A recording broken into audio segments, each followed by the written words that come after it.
Get out the insurance cards, get out the copays. The office is open, my friends. Brought to you by drroto.com.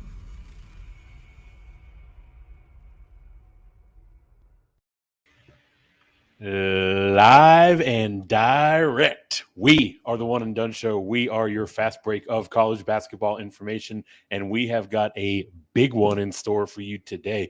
We are going around the world of college basketball and updating you on all of the latest movement in the transfer portal that never really seems to close. And we have the world premiere of a brand new segment, Mike's Mid-Major Minute.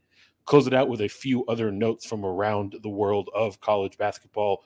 But before we get started, I am your humble host. I can be found on those Twitter streets at FantasyNav.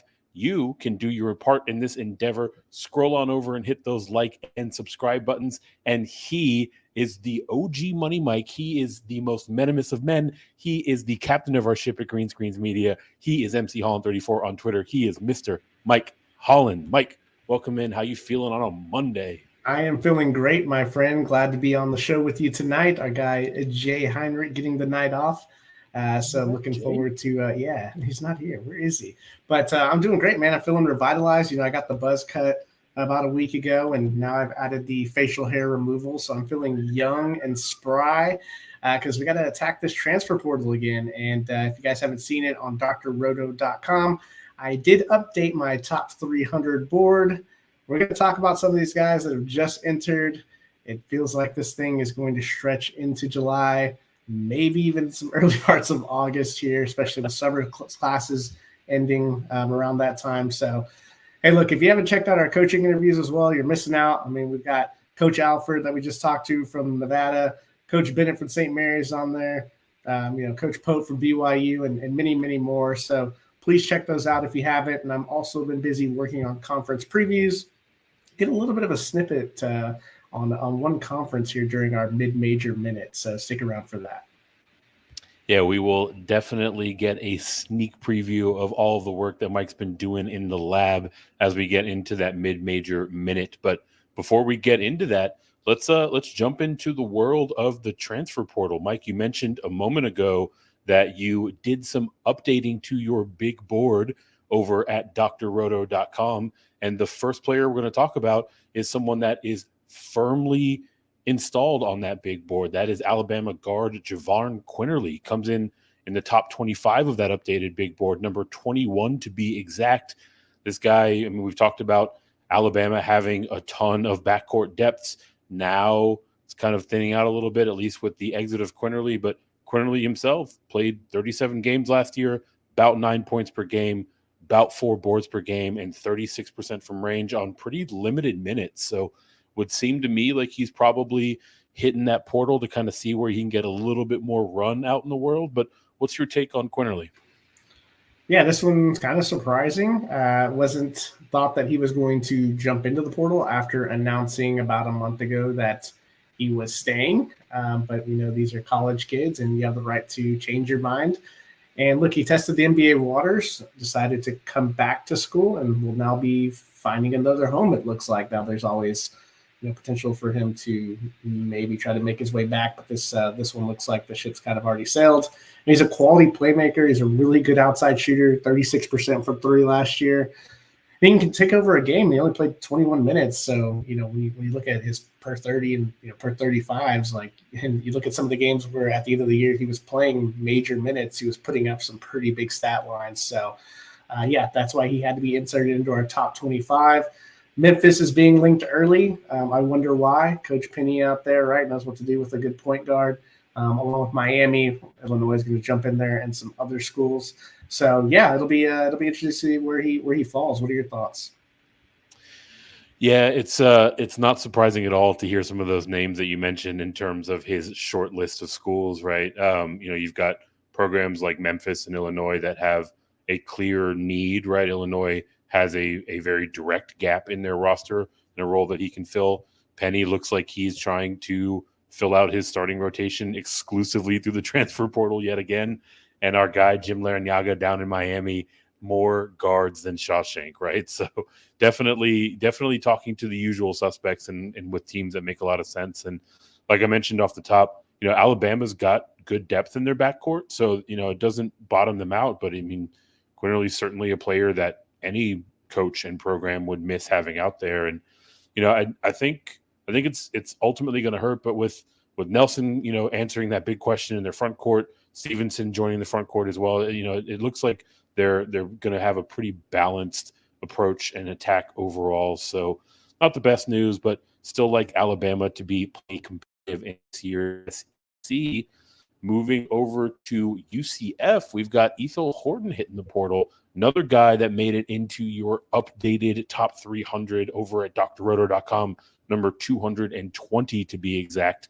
This guy's got some pretty good experience at UCF, and if not overall, right, last year, 36 games, 12.5 points, about 4 boards per game, and a little bit better from range, 38% career.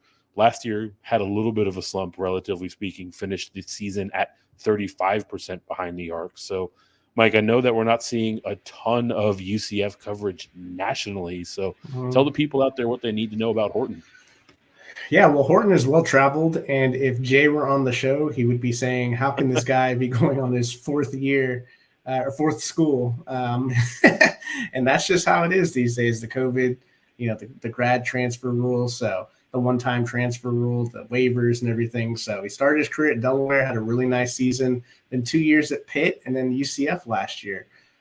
Look, he's one of the best outside shooters in the country, which is why he gets slotted in the top 300 of our transfer big board.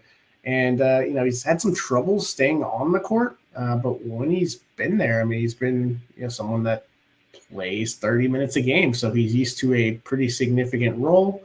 We'll see what kind of list we're looking at here, and everyone can use shooting, right, Eric?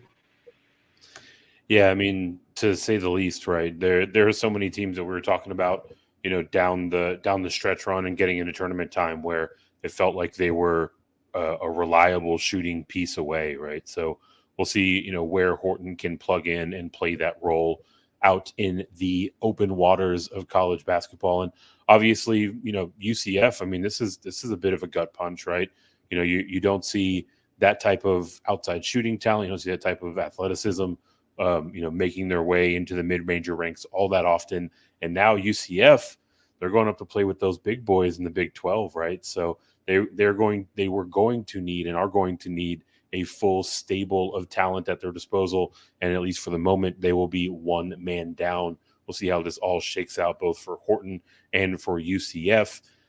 Another name that we have to talk about, speaking of the Big 12, Kerr Kriisa, guy that was in the portal, decided on West Virginia. Bob Huggins news comes down, decides to go back into the portal, and now that the dust has settled a little bit, deciding to stick with West Virginia. So huge news for the interim head coach, Josh Eilert there. He was a former assistant. I do think that has a lot to do with why we're seeing guys like Kriisa decide to stay. And another guy on your big board, number 30 overall. So clearly plenty of turmoil there for the Mountaineer faithful, but at least in the case of Kerr Kriisa, seems like kind of a step in more of the stabilizing direction. What's your read on his decision and those remaining Mountaineers in the portal? Yeah, it's huge news, especially with Mitchell and Toussaint hitting the portal. They've had some backup bigs hit the portal today, but we'll see what happens with Jesse Edwards. And there's talk that Jose Perez could be joining the ranks soon. We'll see what happens with Silverio. Raekwon Battle did announce, I think, a few hours, or at least it's rumored that he is, or I believe he announced. I believe Rothstein threw it up there that he is coming back. So that is huge news. So, you're getting Kriisa back, you're getting Battle back.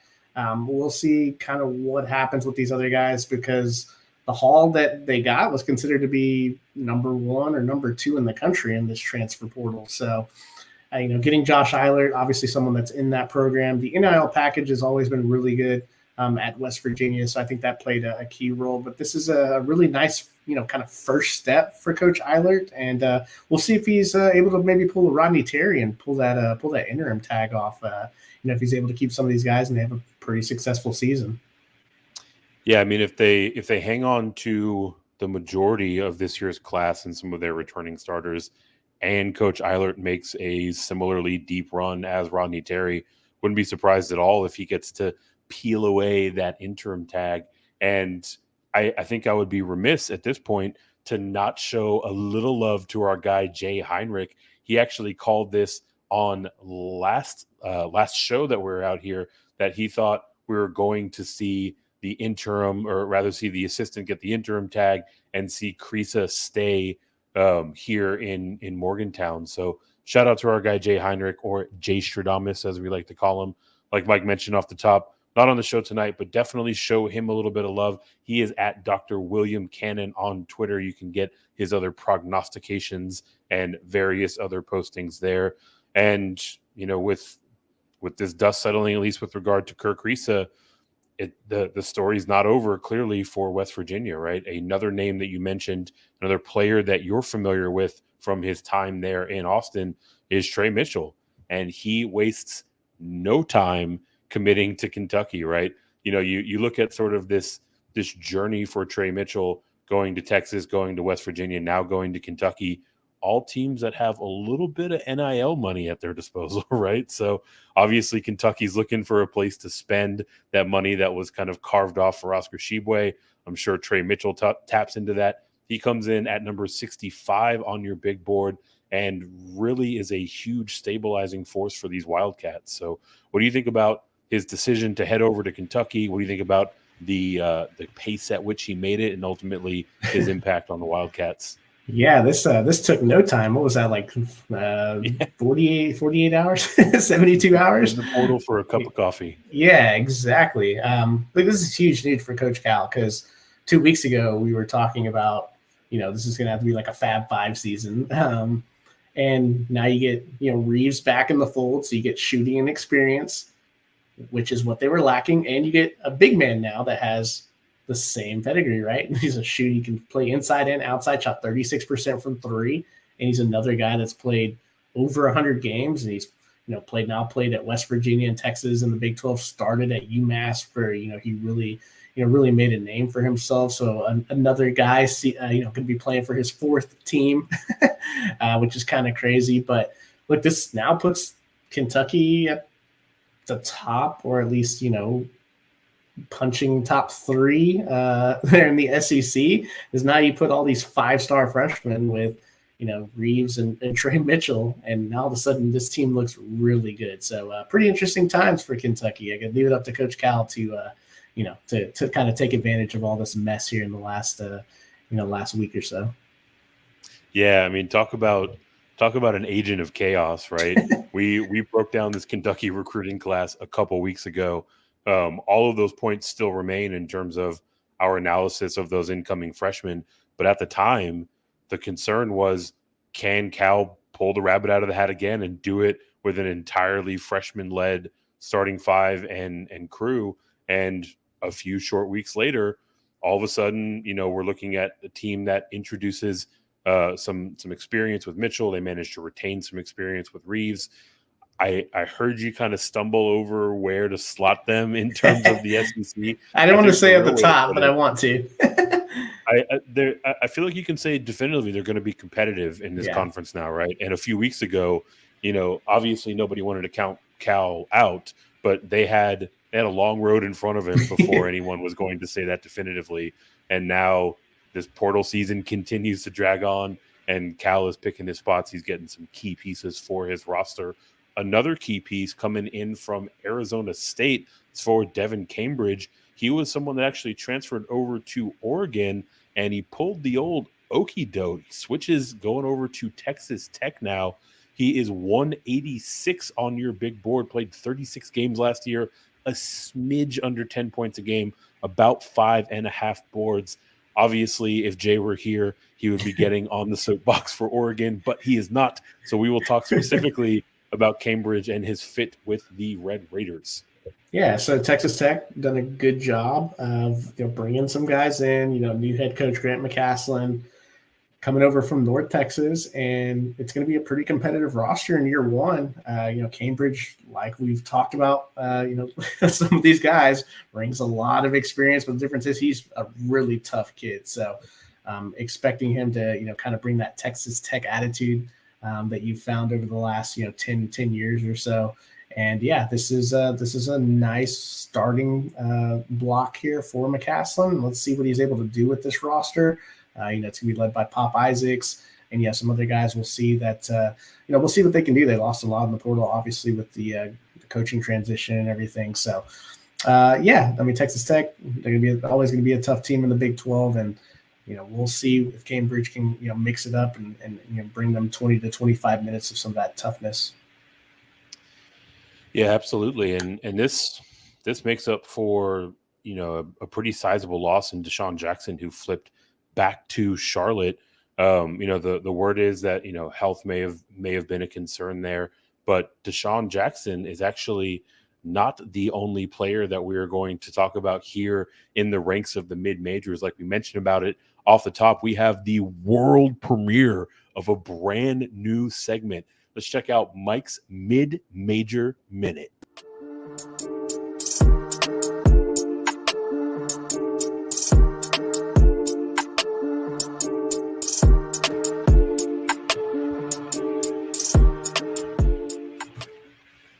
All right, so I'm going to talk about the Big Sky Conference, 17th last year on the KenPom ratings of conferences.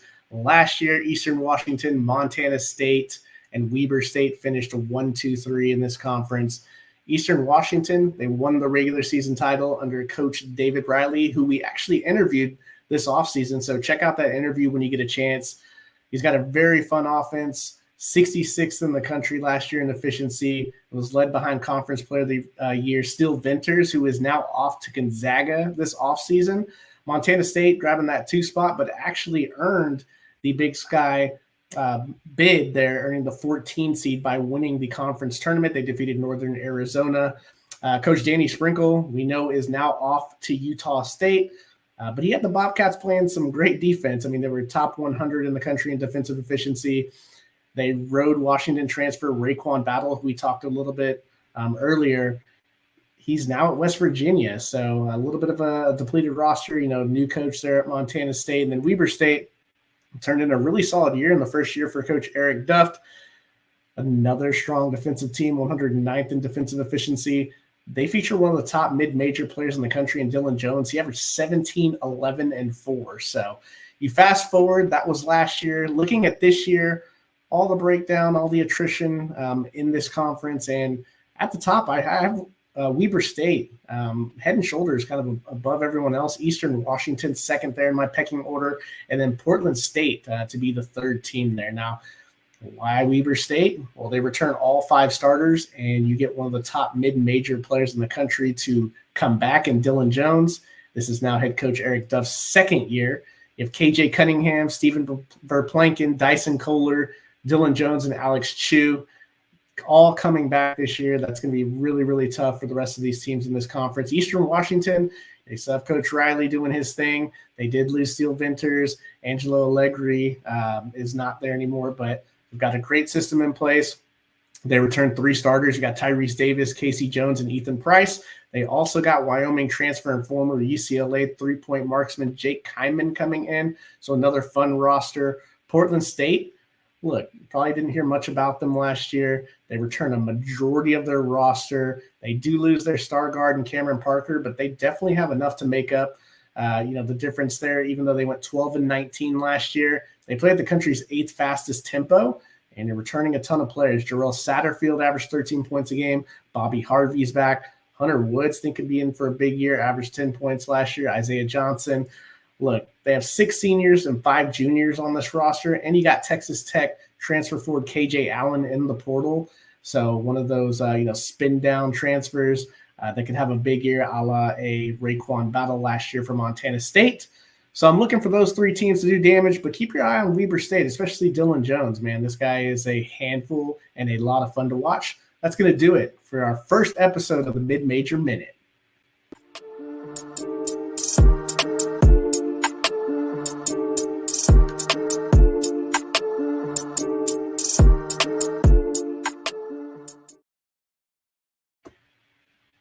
The first ever mid-major minute is in the books, and we are coming out swinging.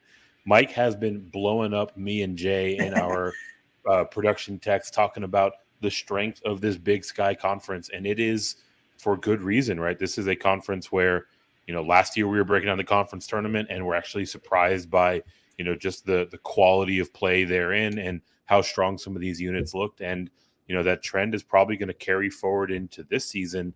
There is a fair amount of attrition in this conference, but that is because it's kind of become a little bit of a sleeper, a little bit of a pocket where the rest of the the power conferences can go do some shopping in the portal, right? So this conference is really good at identifying talent that might be a little bit off the radar, really good at developing that talent, and the guys that they're able to retain really show out on the basketball court. So Big Sky is the first of our mid-major minute, and this is going to become a ongoing segment for us. We're going to be spending plenty of time talking about the mid-major ranks to make sure that the guys that might not get that love nationally are getting their shine here on the One and Done show.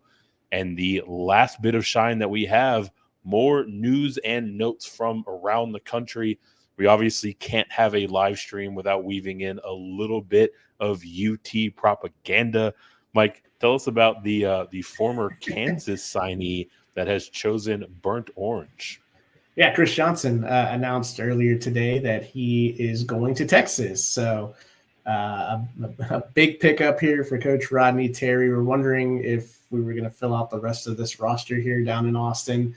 And he's a top 50 prospect in the 2023 class. I believe 24/7 Composite has him at 44th in the country. So he's a combo guard. I don't think he's going to have a huge role early, but you need depth, especially in a Big 12. Tyrese Hunter and Max Asmus are going to log a lot of minutes. But look, it's someone that you can develop. So I think this is a huge pickup. And it's kind of funny. Like, it's kind of like we have trades in college basketball. Like we see Arterio Morris going to Kansas, and Chris Johnson signed to go to Kansas is now coming to Texas. So this is the state of college basketball now. Yeah, just when you think you've got a pretty good picture of what a team's roster is going to look like, something trickles down the line. We have a bit of a domino effect, and all of a sudden someone else is gone. You've got a brand new player suiting up for your squad. But all things told, Texas, pretty famously, maybe infamously over the course of the offseason, lost two key 5-star incoming recruits to the ranks of the professionals, including your kinfolk Ron Holland. Can't believe you didn't drop a text to your cousin there, but this is no relation. Yeah, right. This makes for a nice rebound, right? Obviously, not quite a 5-star, but plenty to like about Chris Johnson's game and about his ability to develop. So good news for the Longhorns and good news for basketball fans out there. The FIBA Under-19 World Cup highlights. Going to talk a little bit about some of these kids that are on. Talk about some of these kids that are on the come up. They played in Hungary this year. Mike, want to update everyone on that U19 tournament? Yeah, this is always a fun tournament, man, because we get to see a lot of kids that are going to be playing ball next year at various places. Kind of the headliner right now has been Jan Vide from Slovenia. We talked about him a lot when we were breaking down UCLA's class. If you haven't watched that show, go back and watch it. We said he was going to be very important, really good size, a guy that can handle the ball, that can shoot the three. Man, he dropped 20 against Lebanon and then almost pulled the historic upset over USA. I think in this tournament, USA has only lost 2 games, I believe, in the history of this thing. Take that for what you will, right? But he had 17 points and 5 assists, and he just looks the part, man. So I think he's going to be a pretty solid guy, if not a starter. I mean, he's going to be getting some minutes there at UCLA next year. Toby Awaka, he's a forward for Tennessee, playing for Team USA, had 14 points and 11 rebounds against Slovenia, and was kind of the saving force there in that close game. I believe the score was 77-72 in favor of the U.S. And then Michael Nwoko headed to Miami, playing for Team Canada. Look, he's had 2 solid games. I mean, 18 points, 4 boards against Spain, and then 16 points, 4 boards, 2 blocks against China. we'll see how these guys, shape up. Owaka could be looking at, some additional time there with some of the movement with Tennessee, but they brought in a lot of portal help in that front court, so we'll see if that transitions. Nwoko, obviously, probably going to get some minutes there in Miami in that front court, but I'm excited about the day, man. What are your thoughts on these guys and how this event's been going so far? Yeah, I think that's the exact read, right? UCLA, we are fairly accustomed to them being at or very near the top of the Pac-12. And this year, for the first time in a while, they're going to be looking at a very competitive conference, almost from top to bottom, certainly much deeper than we've grown accustomed to. And this UCLA roster is one that saw a ton of talent going out the door, right? So the day is going to be a huge piece for them. Obviously, it is a U19 tournament, but nonetheless, some of the best youngsters in the world are here. And Videy's out there filling it up, right? 20 points against Lebanon, like you mentioned, 17-5 against USA, which is, at least on paper, the most difficult out in this entire tournament. So definitely a bit of promise for the youngster coming in to the Bruins. Mike, that does it for our news and notes and portal update. Before we get everyone out of here, I want to tell the people maybe some of the things that stood out to you about the players we covered, anything that maybe you have bouncing around in your head or anything in the works that you want to let everyone know about.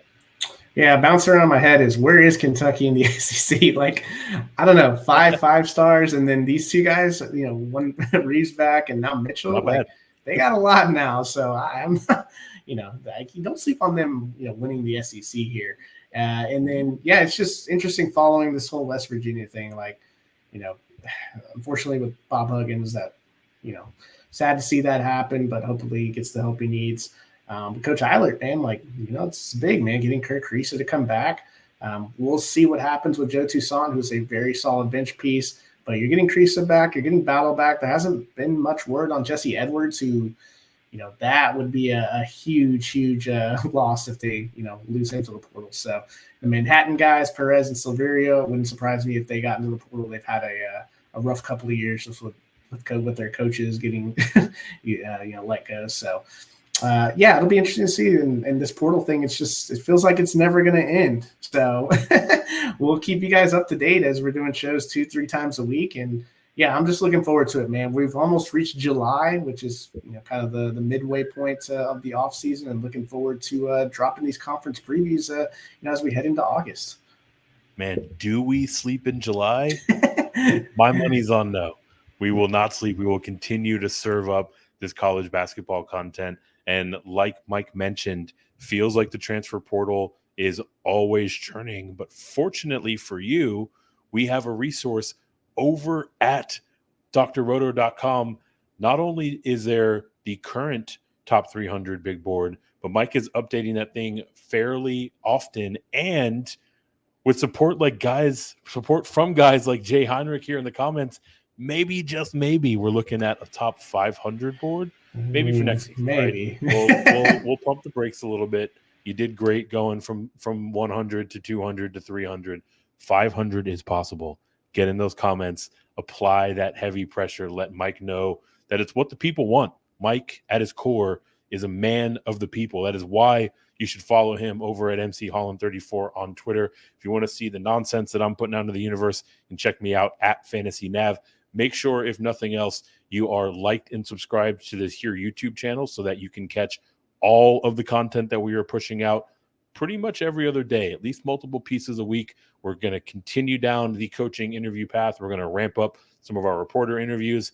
And then when Mike says that he's working in the lab on something absolutely insane on these conference previews, he is not lying. We are going all the way into the weeds as we break down these conferences in the weeks and months to come. So make sure you are subscribed. Make sure that notification bell is on, and make sure you're getting this bread.